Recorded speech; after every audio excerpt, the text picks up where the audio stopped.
ഇന്നത്തെ വർക്കിംഗ് ലൈഫിൽ speaking confidently is very important.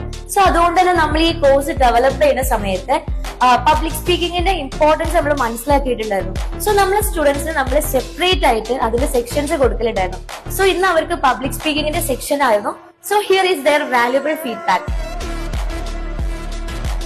Teacher എങ്ങനെയാണെന്ന് ആദ്യം ഒരു ധാരണ ഉണ്ടായിരുന്നില്ല.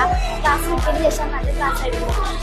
പിന്നെ നല്ല കോൺഫിഡൻസ് ഒക്കെ വന്നു. എങ്ങനെയൊക്കെയാണ് സാർ കുറെ ആക്ടിവിറ്റീസും കാര്യങ്ങളൊക്കെ ചെയ്ത് നല്ല രീതിക്കാണ് പ്രസന്റ് ചെയ്തത്.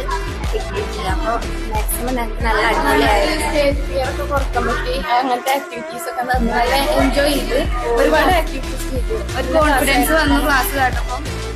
ആക്ടിവിറ്റീസ് ഒക്കെ നല്ല എൻജോയ് ചെയ്തു. ക്ലാസ് അടിപൊളിയായിരുന്നു. നന്നായിട്ട് എൻജോയ് ചെയ്തു. അതേമാതിരി തന്നെ പബ്ലിക്കായിട്ട് സ്പീക്ക് ചെയ്യാനൊക്കെ വേണ്ടിയിട്ട് ഒരു കോൺഫിഡൻസ് ബിൽഡ് ചെയ്തു. നല്ല അടിപൊളി ക്ലാസ് നല്ല യൂസ്ഫുൾ ആയി. സർ എല്ലാവരും എൻഗേജ് ചെയ്യിപ്പിച്ചാണ് ക്ലാസ് നല്ല രീതിയിൽ എടുത്തു. നല്ല അടിപൊളിയായിരുന്നു. ക്ലാസ് അടിപൊളി ക്ലാസ് ആയിരുന്നു. എല്ലാവർക്കും നല്ല കോൺഫിഡൻസ് ലെവലിലേക്ക് എത്താൻ പറ്റി.